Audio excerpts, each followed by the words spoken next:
دوسری بات یہ ہے کہ استاد صاحب جہاں پر اختلاف ہوتا ہے تو وہاں جو شخصیات ہوتی ہے ان کو آڑے لا کر اس بات کو وہاں دبایا جاتا ہے. تو یہ کہا جاتا ہے ایک طرف حضرت استاد صاحب ہیں، دوسری طرف دیکھیں مولانا فضل الرحمان صاحب ہیں جو اس دور کے مجدد ہیں، اور شیخ الاسلام صاحب ہیں. تو آپ خود توازن کیجئے کہ کون صحیح ہو سکتا ہے. ایک طرف پوری پاکستان کے علماء کی پوری کھیپ بیٹھی ہوئی ہے، اور دوسری طرف صرف جامعۃ الرشید کے 4-5 اساتذہ ہیں جنہیں خود انہوں نے تیار کیا ہے. تو یہ کہا جاتا ہے کہ آپ خود انصاف کے ساتھ بتائیں. دیکھیے، دلیل کی بنیاد پہ اختلاف کرنا یہ ہمارا دین بھی اجازت دیتا ہے، اور جیسے ہم نے حضرت مفتی رشید احمد صاحب رحمۃ اللہ علیہ، اتنی بڑی شخصیت، وہ ہمیں کہہ رہے ہیں کہ آپ مجھ سے رائے کا اختلاف رکھ سکتے ہیں. پاکستان جب بنا تو اس وقت میں تشریف رکھیں، اس وقت میں کتنے بڑے بڑے حضرات تھے، کچھ جس طرف تھے کانگریس کی طرف تھے کہ ہندوستان کو تقسیم نہیں ہونا چاہیے، کچھ پاکستان کی طرف تھے.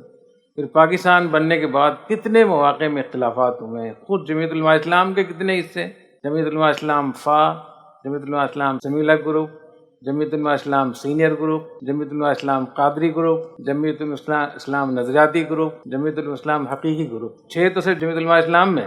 تو اس طریقے سے یہ اختلافات تو ہوتے رہتے ہیں، لیکن دلیل کو بنیاد بنانا چاہیے. کہیں یہ لکھا ہوا ہے کہ شخصیت دلیل ہے؟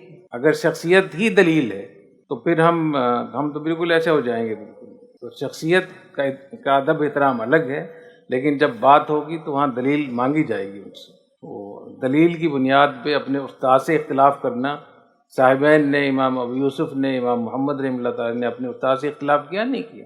اسی طریقے سے جتنے ہمارے اکابر ہیں، تھانوی رحمۃ اللہ علیہ، اتنے بڑے بڑے حضرات گزرے ہیں، تو آپس میں اختلاف ہونا، کسی رائے کا مختلف ہونا، یہ کوئی ایسی چیز تو نہیں ہے جس پہ آدمی پریشان ہے. میں 2 قصے آپ کو سنانا چاہتا ہوں، وہ مجھے یاد آ گیا. آپ لوگوں کو پتہ ہے نا کہ میرے حضرت صوفی سرور صاحب رحمۃ اللہ علیہ میرے شیخ تھے. میں ان کے ہاتھ پہ بیعت ہوا، اور جب میں ان سے بیعت ہوا تو تب میری داڑھی نہیں تھی، تو وہ اتنے محتاط تھے، بیریش لوگوں سے ہاتھ ملانے کو بھی وہ پسند نہیں کرتے. تو جب مجھے حضرت نے بیعت کیا تو اپنا رومال اپنے ہاتھوں میں لیا، پھر میرے ہاتھوں کو لیا. اتنے زیادہ وہ متقی پرہیزگار. افغانستان کے جب جہاد شروع ہوا تو حضرت صوفی سرور صاحب رحمۃ اللہ علیہ افغانستان کے جہاد کو جہاد نہیں کہتے تھے، اور ہم یہاں سے پورا ایک مہم چلائے ہوئے تھے پورا.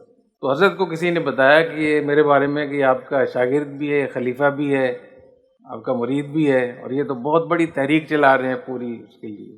تو جب میں وہاں سے گیا حضرت کی صحبت میں بیٹھنے کے لیے، 10 دن کے لیے میں جایا کرتا تھا سال میں کم از کم 10 دن کے لیے. تو حضرت نے فرمایا کہ آپ، سننے میں آیا کہ آپ بہت زیادہ افغانستان کی جنگ کو آپ جہاد کہتے ہیں، یا تو آپ اس سے توبہ کریں ورنہ آپ کی بیعت بھی ختم اور خلافت بھی ختم. یہ مجھے حضرت نے فرمایا اور لکھ کر دیا حضرت نے. تو میں بڑا پریشان ہوا کہ اب میں کیا کروں. تو میں نے کافی علماء سے مشورہ کیا کہ مجھے بتائیں مجھے کیا کرنا چاہیے. حضرت مولانا محمود اشرف صاحب رحمۃ اللہ علیہ کا نام سنا ہے؟ تو ان سے میری کافی بے تکلفی تھی، تو میں ان کے گھر پہ چلا گیا، ملتان روڈ پہ گھر تھا ان کا. تو میں نے کہا اس قسم کی آزمائش میں پڑ گیا ہوں. تو انہوں نے فرمایا کہ اس وقتی طور پر آپ حضرت کو لکھ دیں کہ میرا افغانستان کے جہاد سے کوئی تعلق نہیں ہے، اور حضرت کے تعلق کو آپ باقی رکھیں. اور بھی کئی لوگوں نے یہ مشورہ دیا، لیکن میری ضمیر نے قبول نہیں کیا. تو میں نے پھر حضرت کو خط لکھا، کافی کو 8-10 صفحے کا خط تھا. تو میں نے کہا حضرت میں اگر آپ کو غلط بیانی کروں گا تو میں عند اللہ بھی ماخوذ ہوں گا، اور میرا ضمیر بھی گوارا نہیں کر رہا. اس لیے میں آپ سے صاف میں آپ سے عرض کرنا چاہتا ہوں جو کچھ میرے دل میں ہے. تو میں نے عرض کیا کہ حضرت آپ نے ہی خود فرمایا تھا کہ جو لوگ اصلاحی تعلق قائم کرتے ہیں تو وہ اصلاحی تعلق کی حد تک وہ تابع ہوتے ہیں، باقی مسائل میں دوسری چیزوں میں وہ تابع نہیں ہوتے. تو حضرت فرماتے تھے اس کو. میں نے کہا میں وہاں حضرت مفتی رشید احمد صاحب رحمۃ اللہ علیہ کا نائب ہوں، اور جب میرے ذمہ فتوے کا کام بھی ہے، تو میرے فتوے سے سینکڑوں ہزاروں نوجوان افغانستان گئے ہیں. تو کیا میرے لیے، میں نے اس پہ بہت غور کیا ہے، میں یہ سمجھتا ہوں کہ صرف آپ کے کہنے پہ اس فتوے سے رجوع کرنا میرے لیے جائز نہیں. دوسرا میں نے حضرت حاجی امداد اللہ مہاجر مکی رحمۃ اللہ علیہ کا حوالہ دیا کہ حضرت گنگوئی رحمۃ اللہ علیہ بیعت تھے حضرت حاجی صاحب رحمۃ اللہ علیہ سے. تو حضرت تھانوی رحمۃ اللہ علیہ ایک مسئلے میں اختلاف ہوا، تو حضرت تھانوی نے حضرت گنگوئی کو لکھا کہ آپ اپنے شیخ کی بات مانیں. شیخ تو یہ کہتے ہیں کہ جب میلاد ہو تو اس میں کھڑا ہونا چاہیے، تو قیام کے قائل تھے حضرت حاجی صاحب رحمۃ اللہ علیہ. تو حضرت گنگوئی رحمۃ اللہ علیہ نے فرمایا کہ ہم حضرت حاجی صاحب سے بیعت ہوئے اپنی اصلاح کے لیے. فتوے میں اور مسائل میں حاجی صاحب پر لازم ہے کہ ہم سے مسئلہ پوچھیں. بات سمجھ رہے ہیں؟ فرمایا کہ حاجی صاحب پر لازم ہے کہ مسئلہ ہم سے پوچھیں. تو میں نے عرض کیا کہ حضرت چونکہ میں وہاں ایک فتوے کا کام کرتا ہوں اور میں نے اس پہ بہت تحقیق کی ہے، میں افغانستان گیا ہوں تو میں اس کو جہاد سمجھتا ہوں، تو میں اس کو شرعاً جائز نہیں سمجھتا۔ باقی جہاں تک اس کی بات ہے کہ آپ مجھ سے ناراض ہوں گے میری اجازت بیعت اور مجھے پتہ ہے اس کا کہ آپ ایسا کر لیں گے، لیکن مجھے یقین ہے کہ آپ مجھے دوبارہ گلے سے لگا لیں گے، کیونکہ میں اللہ کے لیے کر رہا ہوں، میرا اور کوئی مقصد نہیں ہے اس میں۔ وہ 10 صفحے کا وہ تھا لیکن اتنے ادب کے ساتھ تھا، مجھے اللہ کرے وہ کہیں مل جائے خط تو آپ کو اندازہ ہوگا کہ بڑوں کو ایسے موقع پہ خط کیسے لکھا جاتا ہے۔ جیسے ہی وہ خط گیا نا حضرت کے پاس تو حضرت نے فرمایا کہ معاف، دل صاف، بیعت بھی بحال، خلافت بھی بحال۔ سبحان اللہ۔ تو یہ میں عرض کر رہا ہوں کہ اپنے بڑوں سے آپ اختلاف کر سکتے ہیں۔ تو حضرت صوفی سرور صاحب رحمۃ اللہ علیہ وہ تو مولانا موسیٰ خان صاحب یہ بڑے حضرات، یہ مولانا فرمان صاحب کے بھی بڑے تھے نا سارے۔ دوسرا واقعہ حرکت الانصار کا ہوا، جب اتحاد ہوا تو حرکت الانصار کے جب اتحاد ہوا 2 جماعتیں تھیں، حرکت الجہاد اسلامی، حرکت المجاہدین۔ ان دونوں نے 4 اپنے لیے حکم تسلیم کیے تھے۔ حرکت المجاہدین نے حضرت مفتی رشید احمد صاحب رحمۃ اللہ علیہ، مولانا شیر علی شاہ صاحب، مفتی نظام الدین شاملی صاحب، مولانا عبدالحفیظ مکی صاحب، یہ 4 یہ تھے۔